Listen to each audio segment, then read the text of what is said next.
Hanukkah. All right.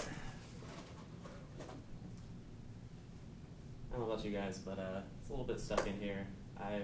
This really isn't my style. I don't feel super comfortable in this, so if you don't mind, I'm just gonna loosen up a little bit. And while I'm doing this, I've got a little riddle for you. What do women over 65, women just turned 18, obese people, skinny people, gay men, lesbians, even people that really like urine and fecal matter all have in common? Pornography.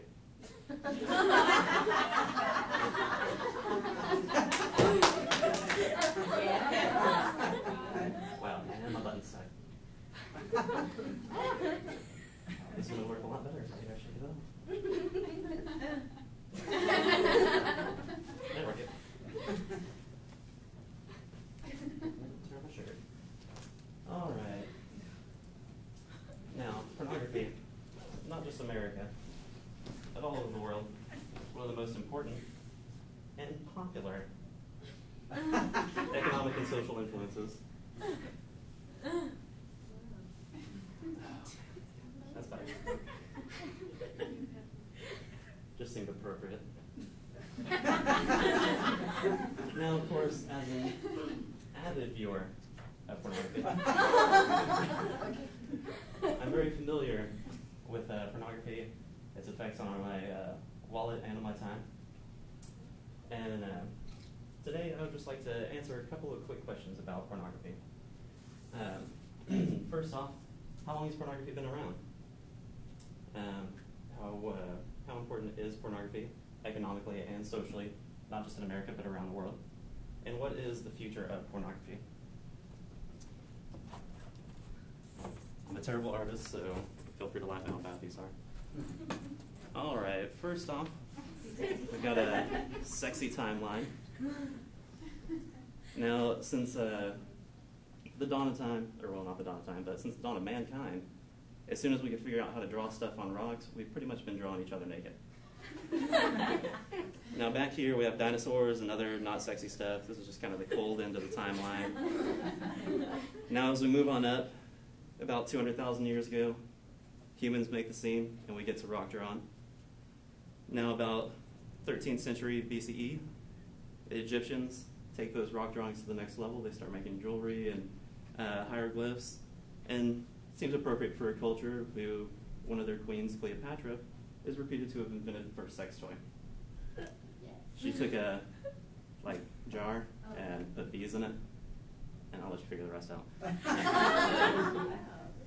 Now, in about the 5th century BCE, that's reputed, I don't know if that's absolutely true, but that's how the story goes at least. The Greeks start showing us how it's done. They start building pillars, putting phallic symbols all over all of them, showing each other in coitus. About the 1st century BCE, the Romans roll in. They like what the Greeks are doing, so they keep it up. Now, about 250 years ago, 1748 AD, British novelist published the very first pornographic novel. It's called Fanny Hill, and that led very promptly to the first outlawing of pornography in Great Britain. Now, in 1896, or rather 1895, motion picture was first invented, and it took us less than a year to go and make our first porno flick. And then finally, we have today, technology just keeps it sexy all the time. All right. So now that you know a little bit about how pornography got started and stuff like that, and now that we're at modern times, we're not trying to burn down the Playboy Mansion or outlaw the Bud Pirates of the Caribbean. Let's take a look at the empire that pornography has created. And according to Top 10 Reviews, which is a website that kind of compiles statistics from reliable news sources like NBC, ABC, and so on and so forth, globally we spent $97 billion on pornography in 2006. That was the most current statistic I could find. Now it's been more than 4 years, so Lord only knows how much we're spending now. But just to put that number in perspective for you, with $97 billion, we could fund 74 space shuttle launches, build our own island model of the world in Dubai 7 times, excuse me. And if you're not sure what I'm talking about, Google Dubai and islands. It's amazing. They built a map of the globe and islands. Or could send 3.2 million students through four-year public university in America. 3.2 million students. Now, people also visit pornographic websites and things like that 89 billion times a year. So I just want to ask one more quick question. Does anybody in here, and if you're not comfortable answering questions about your money, you don't have to answer, but does anybody in here make more than $3,000 a month? I'm going to assume that's a no. I know that I don't. Because that's how much money gets spent on pornography every second. Now, in those seconds, there's also 28,000 individual people viewing pornography on the internet at any given time. Now, it's not just men that look at pornography. Women, it's actually a 2-to-1 ratio of men to women. So about a third of the people that are looking at pornography, a third of those 28,000 people, are actually women. So that's what, like 9,000 or so every second? And looking at you guys. Now, I forgot that I had a chart for this. Again, just pretend it's a perfect circle. This is money on porn. Translation there. China spends the most money with 28% of that 97 billion being spent right there in China. South Korea is next with 27% of that 97 billion being spent on pornography. Japan, notice that this doesn't go necessarily by population. Yeah, China's the most populous, but South Korea is, I want to say, the 23rd most populous country, but they're second most in pornography. So they really like it in South Korea, apparently. Japan comprises 21% of that 97 billion. The USA has 14%. And then everybody else, they got like 10%. We're not really worried about them too much. All right. Anyway, going back to women. I'm not done with you yet. Women are also significantly more likely than men to visit adult dating sites, as well as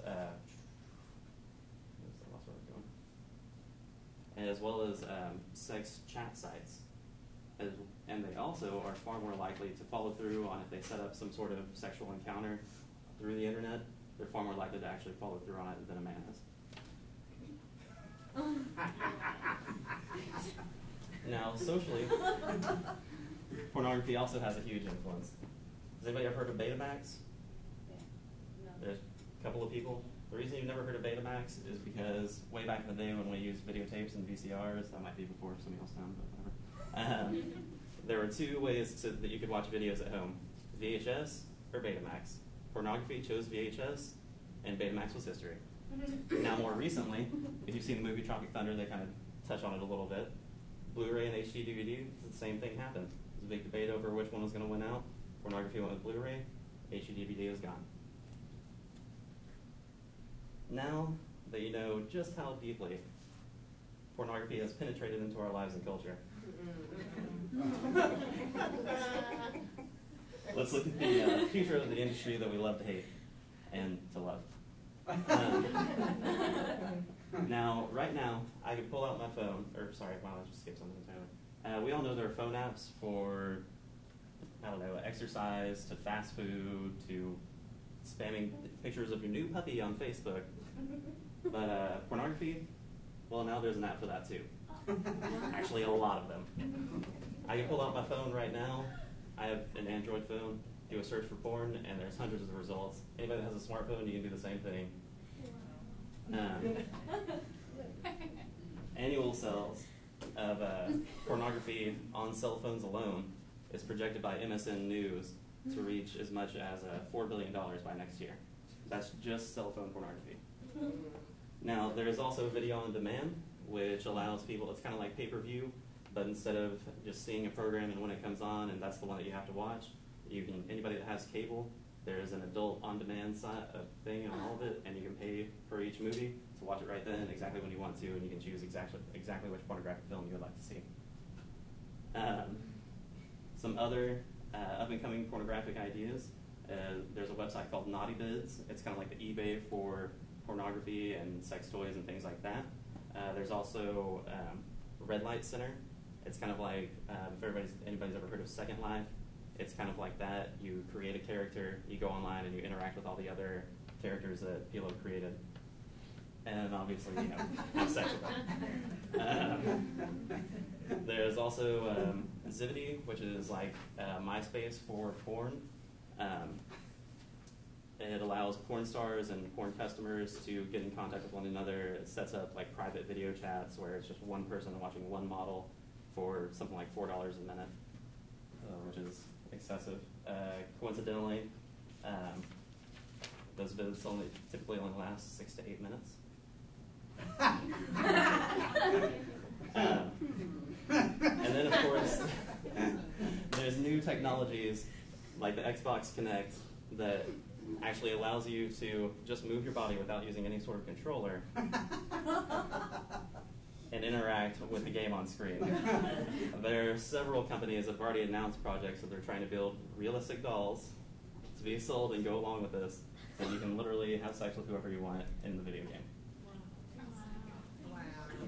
The future of pornography seems to be even brighter than and just as dirty as its past. Now, remember, we've been making pornography since as long as we have rock walls and, I don't know, conch shells to draw with. Pornography is one of the most powerful social and economic forces on the planet, and for every new invention we create, there's at least a couple of multi-million-dollar companies that are trying to figure out how we can have sex with it. Now, that's all I have for you. Thank you for being patient with me. I know as soon as I said pornography, everybody was just, what's a visual aid? And I know that all you really wanted to see was a nice pair of boobies. Now, I'm going somewhere with this, just trust me.